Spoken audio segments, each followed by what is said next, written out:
Anthony Grassi here for NAIA.ticker at the Women Leaders in Sports National Convention. Happy to have another small college conversation with the Director of Athletics at Life University, Jayme Pendergast. Jayme, thank you for joining me. Thanks for having me. I appreciate it. So we'll start with some accolades. You have been named the NAIA Executive of the Year. What does receiving that award mean for you? You know, I think the biggest piece of that is the organization that's handing it out, which is, Women Leaders in Sports has meant so much to my professional development. And then the NAIA also has provided an awesome opportunity for me to learn leadership under a national governing body that values it. And so I think putting all of that together, it means a whole lot. And I know that there is some peer support in the nomination, and no one does this by themselves. And so I think the award is just a reflection of all of those good things kind of coming together. And this is your what number convention for women leaders? Oh, geez. Ballpark. 7, 8, yeah. I didn't mean to put you under the there's a few I didn't make it in between there, but yeah. But even the value that Women Leaders provides, podcast and the small circle groups and just the reading material is always valuable. I imagine a moment where you receive an accolade like this, where, as you mentioned, there's the support of your peers as well kind of plays into this. Who do you kind of look to as the people in your career that helped you either through some of those challenges that you've had in your career or kind of helped you take the next step? Yeah, so I had never set out to be an athletic director. To me, that just didn't necessarily fit my skill set. I was at Elon University before I went to Life University, had a great opportunity there. I really like the internal aspect of college athletics, and when I joined Life University, that's when they were growing enrollment through athletics, and the rugby coach was just named athletic director. He admittingly didn't know much about the inside admin piece, knew a lot about leadership and that piece of it. So he hired me, and we kind of started that journey together. And then he took a role as CEO at USA Rugby. And I was like, I'm not sure. Like, we had a good thing going. He's like, yeah, you're going to apply for this. You'll get it. It's fine. I'm like, no. Not doing that. He's like, yes, you are. So that was a big push in a way that I wasn't really expecting. And as life kind of happens and unfolds in funny ways, and I think I was like 6 months pregnant at the time, and applied, and there's a lot of bumps at the beginning, as leadership always is, and I was lucky to have some mentors through my entire career. Lewis Preston is one, Mike Lynch is another, that anytime there's a hard leadership day, they'll pick up the call anytime. But it's been a journey, that's for sure. Yeah, you just had to have all the change all at once. Yeah. Yes, it was a big change. You said you didn't set out to be an AD. I'm always curious when somebody says that. Did you have did you have something that you set out to be, or you were kind of just taking life as it comes at you? Yeah, taking life as it comes with me. Like, I really had thought this internal aspect of college athletics was where I started in academic support for athletics. And I thought maybe I could grow in that aspect.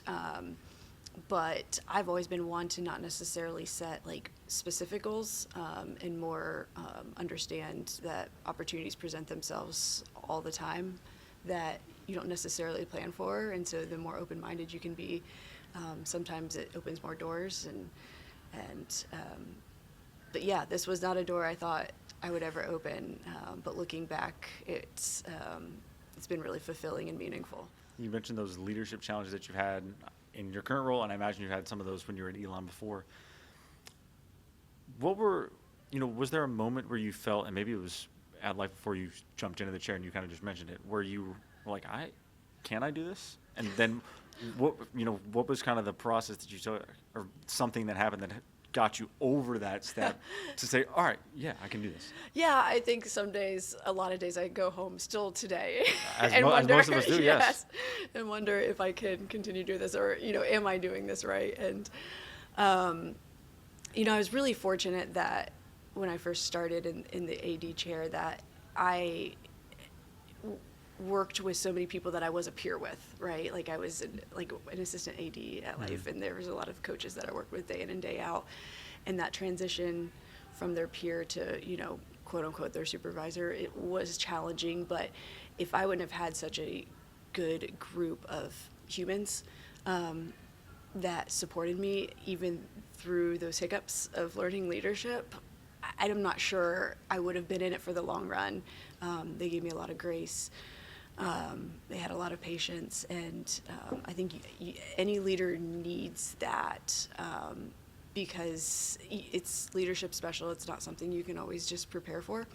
You just kind of take one foot in front of the other, and one day at a time. Yeah, that transition from peer to supervisor is one that's Challenging. very. Yeah. What was the kind of, and I imagine it's different with every individual relationship that you have. Was there a moment or a series of moments or kind of that inflection point where you're like, where the relationship changed, you kind of managed, how did you manage, I guess, that relationship change? It was difficult, and I don't feel like it truly ever changes per se, right? Because if you treat all of your professional relationships, with trust at the forefront, like, right, that carries over from peer to supervisor, and that never changed.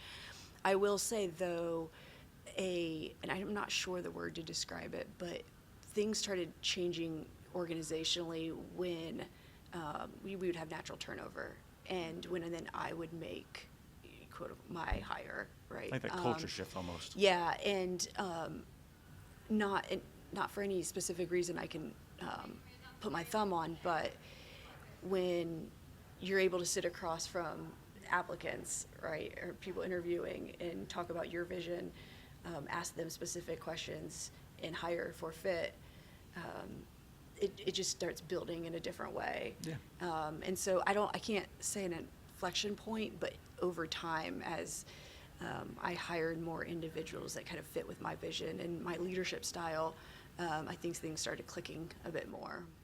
I guess there might be a little bit different answer, but how would you define your leadership style? And the people that work underneath you, I assume, have the same description of your leadership style, but also how are you evaluating fit with both you as the leader and at your university? Yeah, so I say our operating system is exceptional judgment equals minimal controls. Like, I don't like to micromanage. What I like is to hire really competent, like, high-performing people that know the direction, and that let them have autonomy and ownership in their particular program, whether it's a coach or an administrator. Because research shows, like, you get the most out of people when they feel trust and they feel ownership. However, for that philosophy to be successful, you have to hire competent, high-performing people. And so, interviewing is tough. There's no specific question that gets magic, to that. yeah. But I will say that a lot of it happens before the job is even open. Like, when I go to, like, wrestling's a big sport at our school. Like, when I go to wrestling tournaments, you better believe that I am watching the decorum, the interactions of other wrestling coaches, and seeing that, and putting people on a potential list and taking people off potential lists based on what you see. And so a lot of it is, what do you do outside of the interview? I think that catches people's eyes, and so I hire a lot, particularly coaches' positions, based on that. Life University is an institution, unlike many others, just in their degree programs, and so hiring, you have to understand that our philosophy and what we have to offer too, and if you're lucky enough to get somebody that's excited about all of that, then you've nailed it. And I think that particular recipe has shown successful in the quick success a lot of our sport programs have had. Do you have a physical list Oh, yeah. of every sport? Almost everyone, yeah. Okay. Yeah. And then how does that, you mentioned that looking at that decorum, always kind of keeping the list updated, how does that work on the administrative side? Because the athletics, the coaching side seems a little more obvious. You can see the events, you can see their decorum, you can see the results even as a part of it. You can see the, maybe graduation rates. You can see all these data points that may not be present for administrators. Yep. So right now on our admin staff, we have 3 people that volunteered for us first. And so I'm constantly, and some of it might be, I'm fortunate enough to have some people in our area that when there's an up-and-coming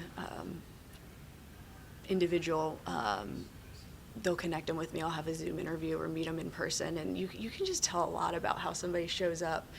And so 3 out of the 4 people on my admin team started out as volunteers, and you have a really good idea of how somebody's going to show up day to day when they're working for nothing. Yeah. And so that's the trend that that doesn't always happen that way. Our director of athletic care right now, I just promoted him. He was director of sports chiropractic for us, and I needed a really strong leader, and he is not an athletic trainer, but he has strong leadership capabilities. And so I think just paying attention and observing every day is, so it's kind of the same as a coach, just you see it differently. So the, senior administrators that are there, they've been there the entire time? On they my all started, team? they all started as volunteers, or they kind of had some spots in between? No, they started at Life University as volunteers, and then I had hired them on. I mean, one as recently as she was volunteering with us the last 2 years, I should say work study. And then we just hired her. She started 2 weeks ago. So how do you think about professional development for those individuals? Because if you have them Yeah. kind of at the beginning, you kind of have the ability to help mold them and grow them into the leaders that you would want to be working with you. Exactly. And you're always keeping your eye open for how they take those opportunities. So volunteers always invited to staff meetings. The great thing about small college athletics is that you can put your hand in whatever you're capable of. And so seeing who steps up and wants to do things above and beyond even what their role may dictate. You got to keep a close eye on, somebody, making sure they don't kind of overstep. But projects, right? Like we have big events and projects throughout the year.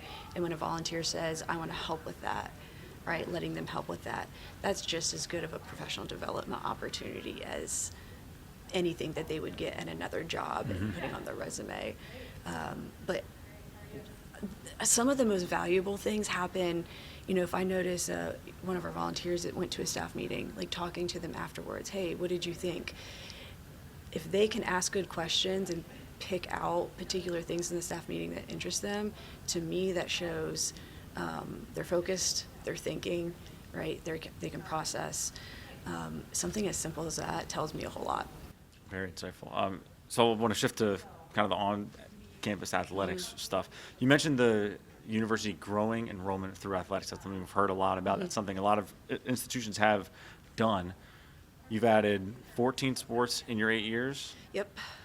Walk me through how you evaluate what sport to pick. Yeah. Or what sport is the right fit, I should say. Yeah, and it's not an exact science, but I think there's some major things for you to look at. I mean, first and foremost, you have to look at what your facilities can withstand. For a while, we kind of put our student athletes in a position where we grew too fast and we didn't have everything we needed, and there were some of those decisions I would go back and do differently. But you look at the facilities, do we have them for that particular team? You look at what is the high school population in the surrounding region, because you need a recruiting base. You look at who around you you'll play, right? Because you can't spend a fortune traveling if no one in your region is playing. Feel really strongly that we should have a conference affiliation, whether that's your full conference or your affiliate, or if there's affiliate conference. And the other big thing is, can you hire a really good coach? Because we're seeing a lot of niche sports, particularly in NAIA, pop up, and you might be able to recruit the kids, and you might have the facilities, and you might have the resources, but if you can't find a qualified leader for that program, you're not going to get very far. So I would think those are like the biggest factors, and then the other ones on the other end of it, right? That's for the sport success, and so I'm this liaison between the sport success and then the financial return to the university. Is that the cost of the sport has to be significantly less than the revenue that the school would be getting for tuition. So you got to look at roster size, right? You got to look at the discount rate. You got to look at the operational budget.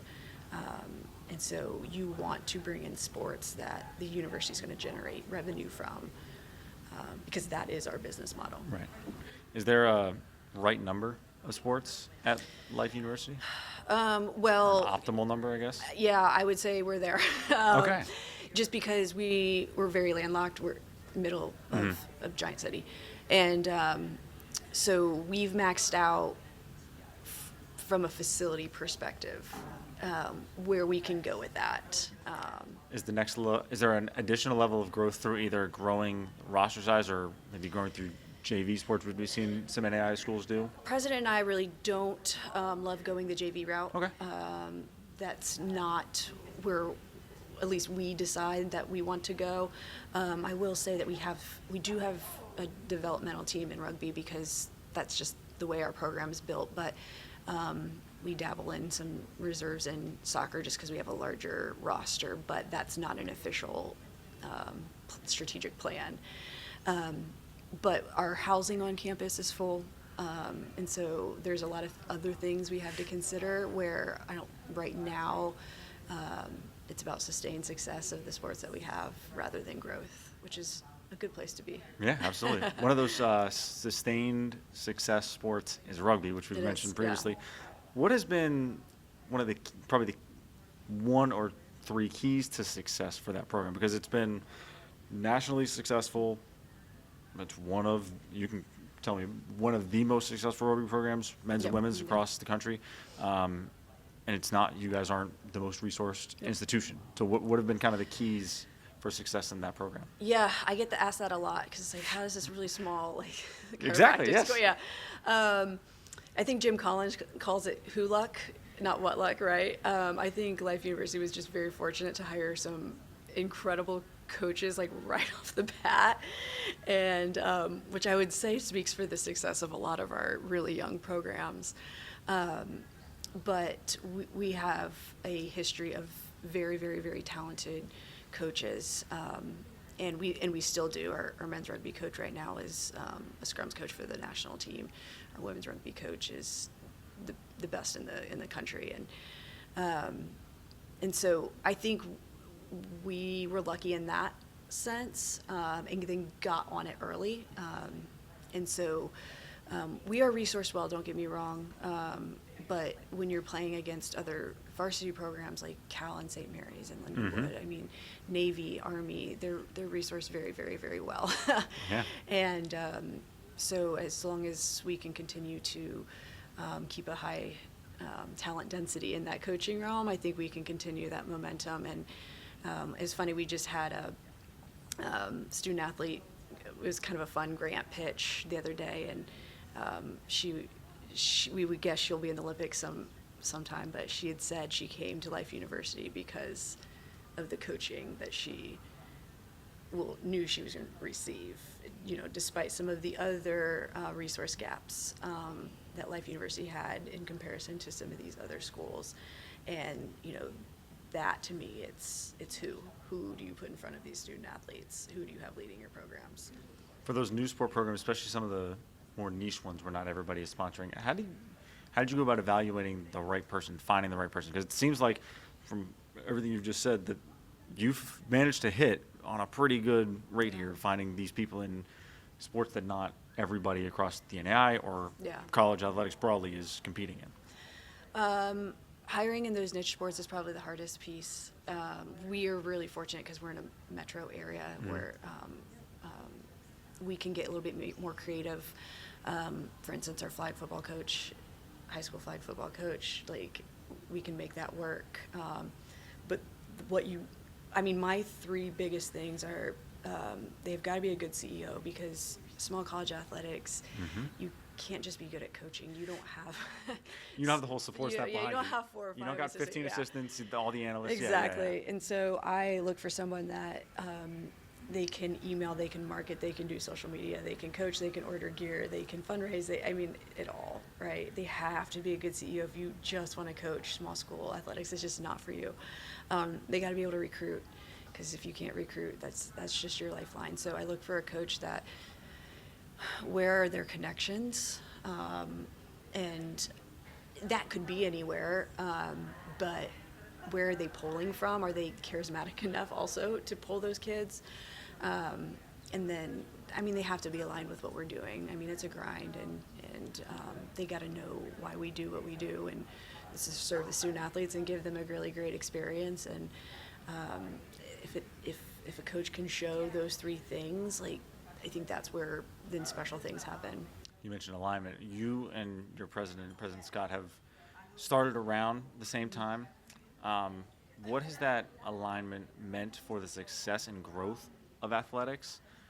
And how are you managing that relationship on a regular basis? And it can be everything from keeping them up to date on here's the nuances, or as we'll get to in a little bit, you're involved on kind of the national NAIA council. You're involved in kind of a lot from the nuances day to day to the industry. How are you managing that part of the relationship as well? Yeah, I'm really fortunate. I haven't had a president change. It's key. We're very much aligned in what the role athletics brings to the university. And I'm also fortunate in that in his leadership style, it's, hey, you understand what athletics is here for. We want them to graduate. We want to give them a good experience. And then if you can win a whole lot on top of that, like, bonus, which makes it fun for me, right? Because it's like I know what that charge is, and he gives me some autonomy in how I go about that. But it's one of those things where part of my job is to keep athletics off his plate. Right. But he does like to be informed, so it's keeping him up to date on the good things, and the things that might show up on his desk that you just can't avoid. But he's great about understanding the day-to-day lives of a student athlete. He was been pivotal in some of our facility enhancements and additions in order for us to grow. He really understands particularly how coaches are recruiting student athletes and what the university can do to help that. So I think being able to kind of come up with this vision based on what I know, what I feel from this institution, and I've been there for 10 years, and having his support and backing, it's really, really critical in keeping us pushing forward and towards our bigger goals ahead. I'll get you out here into this last question. You are also a member of the NAIA's National Administrative Council, so you're aware of all of kind of you're plugged into what's going on around the association. What would you say are the biggest, kind of both sides, biggest challenge and the biggest opportunity for the association moving forward? Yeah, I think talking with my peers, challenges is always resources. I wouldn't say especially at small schools because everybody's feeling it, but I will say especially at small schools, right, given that we're supposed to be bringing revenue to the institutions through tuition, and so keeping the cost down with the increase in travel, hotels, food, uniforms, everything. It's trying to do things in a fiscally responsible way that serves the institution, but that equally serves the student athlete. Looking at the ways our student athletes and coaches travel to games, looking at the places they stay and looking at the places that they eat, the time crunches that they're in. And for a lot of that, it's resource-based. And so the NAIA does a great job at their vision and how they present themselves to presidents, to game membership. And we really are try to be true to that, but we don't want to take away from the student athlete experience. And so for us, always doing what is right for the student athlete, but in a way that's fiscally responsible, is not always easy. It's a tightrope to walk, and we'll continue to walk it for quite some time, I guess, with all these changes. Yeah, there's a lot of things going on out there in the association, or college athletics at large. Yes. So Jayme, I thank you for taking the time. Thank you. I appreciate it.